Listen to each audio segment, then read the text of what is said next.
Go to Medicare Gurus and make sure that you're answering questions. Be a resource for the community. People are going to see your name again and again and again, and they're going to think, hey, this individual knows what they're talking about. Be a resource of knowledge. And answer every single question asked if you can. Someone that's really good at that is Joanna Wyckoff. I don't know if she's in this room, but anybody that's in the Facebook communities knows that it doesn't matter what group you're in, it doesn't matter. Joanna's going to answer the question and is going to give a solid answer every single time.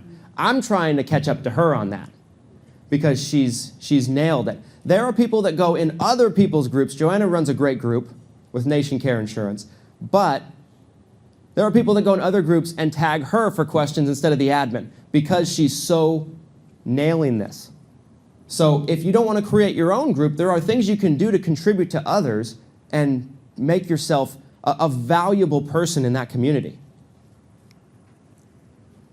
People see your name consistently. They'll appreciate your information. They'll identify you as an expert, somebody that they can rely on. They'll see that you know what you're talking about. John F. Kennedy once said, and this has been said several times over this mastermind, a rising tide lifts all boats. We all win when we help each other succeed. Every single person in this room should have a book out here. And I don't care if you're recruiting agents or if you're selling direct to consumer. My first 3 books that I put out were for consumers. Medicare books, insurance books in general. And to be honest with you guys, now, this is going to get misinterpreted. I know that it is. But I don't even care if they read the book.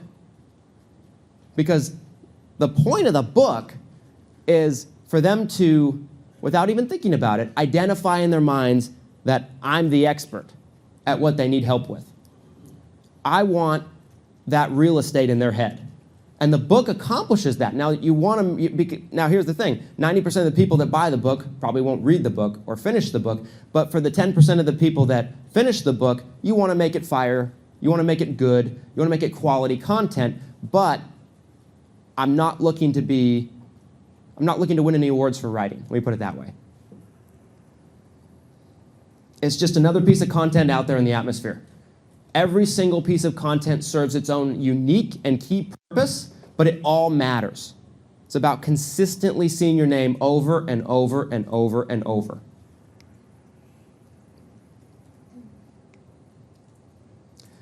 Guys, when you're creating content, don't be boring.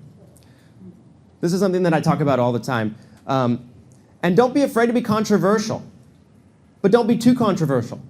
A little controversy keeps people's attention. Too much makes you a sideshow, and people might not take you seriously. What I mean by this is if you have an opinion on something, if you're creating content, like let's say you have a YouTube channel, you're making videos, and you have an opinion about something that might have some people on the fence about it, don't be afraid to share it.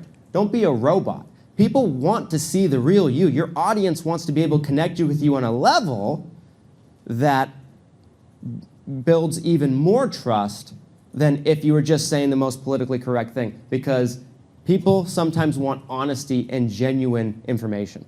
So don't be afraid to be controversial sometimes. Share valuable information that matters, no matter what it is, right?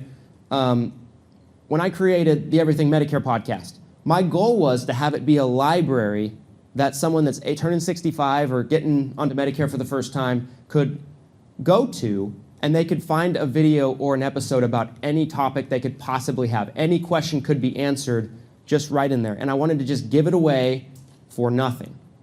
But those that give, get in the long run.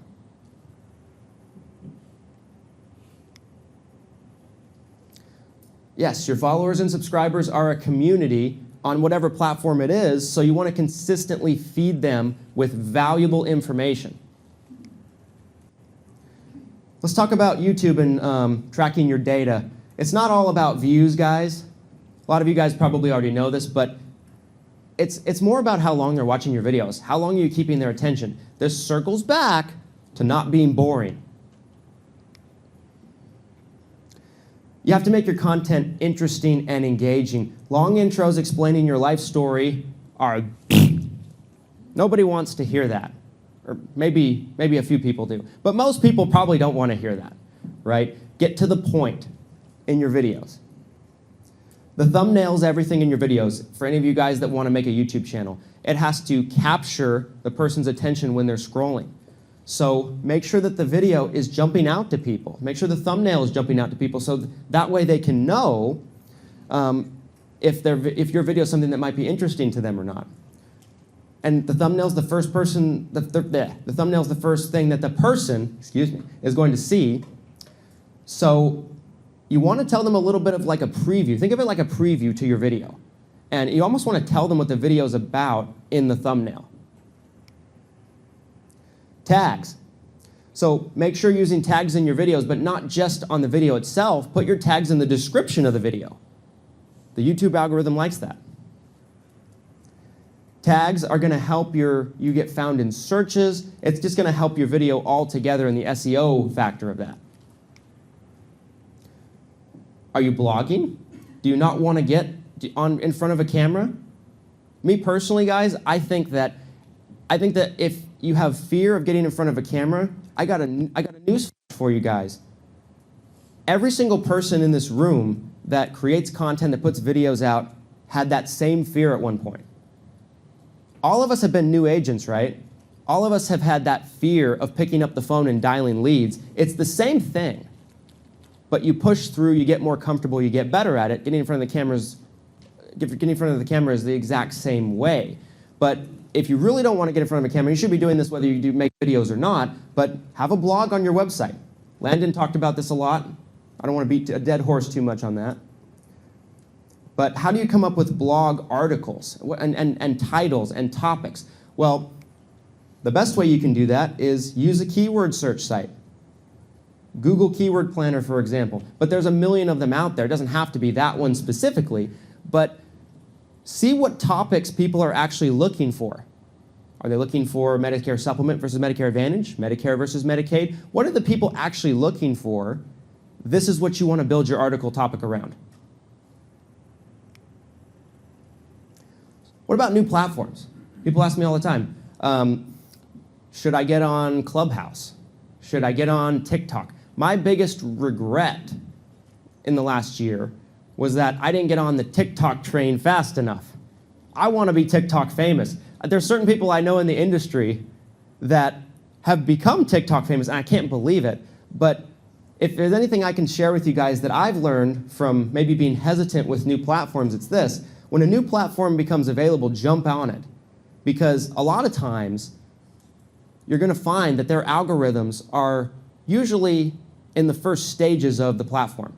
So it's going to be so much easier for people to find you organically than some of the more established platforms that have gone through multiple adjustments and reiterations of their algorithm. The other thing, too, to keep in mind with new platforms is some of them will last, some of them will go away, right? Not all of these platforms are going to be around forever, but at the end of the day, the bottom line is that the platforms feed your other platforms, the ones that are going to be here. If I can find a new follower on a new platform and they follow me over to a platform that is a YouTube or a Facebook or something like that, that's a win for me. And it made my existence on that platform worth it. Collaborate, guys. Collaborate. And a lot of people that make content are big old attention whores. I'm one of them. I'm the biggest one in the room. I love to get in front of the camera. I love to make videos, and I love getting people's attention. And most of the time, people that make content are the exact same way. A lot of times, people will be flattered if you ask them to do a video with you, or if you ask them to do an interview on a podcast of yours, or a show, or a channel, or whatever it might be, Facebook Live, something like that. But you'd be surprised how willing people are to do that. Actually, the first time I ever connected with Justin, he did not know me from a hole in the wall. I was doing the Everything Medicare Podcast. That's all I was doing in terms of content at this point in time. And, I shot him a message, asked him to come on, and he was more than willing to do it. He was gracious about it. And most people are like that. So guys, how much content should you actually be pushing out in the next year? Well, I personally feel like we could have done more than we did last year, but this is a little bit about what we did in the last year in terms of content. And it's dramatically exploded our business on the direct-to-consumer side, but also on the agent side in terms of recruitment, since we do both. In 2020, Six-Figure Medicare Agent didn't exist. By the end of the year, it had 1,500 agents in it. I was very proud of that. We created 272 YouTube videos across 2 channels, recorded 90 Everything Medicare Podcast episodes, did 20 live streams of Taco Tuesday, which has since evolved into the second podcast, Taco Tuesday, Let's Taco About Insurance. I didn't come up with that name, by the way. And published 2 books. And I felt like I could have done more. Oh, and I published an online training course, shameless plug, with over 160 videos on it of training content that talks about how we get clients and how we do business in our business. Like I said, I felt like I could have done more than that in the last 12 months. You guys can do more than that. It's not that difficult. It's just about continuously coming up with a content strategy and sticking to it. Because if you do, guys, people will find you, people want to do business with you, people will appreciate your information. I'm of the opinion that if you look at your business as a valuable business, something that you would want a family member to be able to use your services, and you feel like you provide a great service to people, I think you're only being selfish by not putting it out there for the world to see. Because then more people can benefit from your great service. And that's what getting content's all about. That's about building that brand so more people can know who you are. And that's all I got.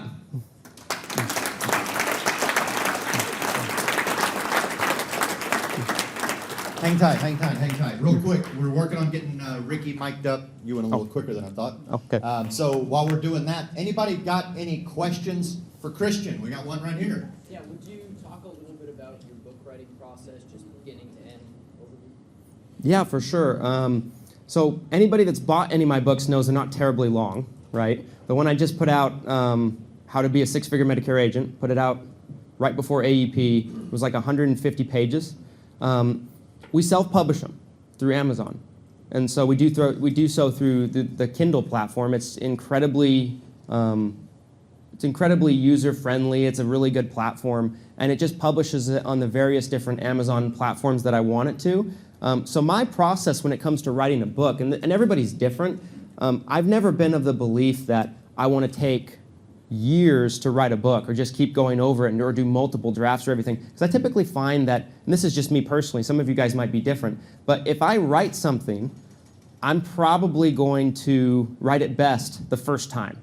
So if I go back and edit it again, it's probably going to be a watered down version of what I said in the beginning. So I typically will be able to write my books in a month or 2 because of that.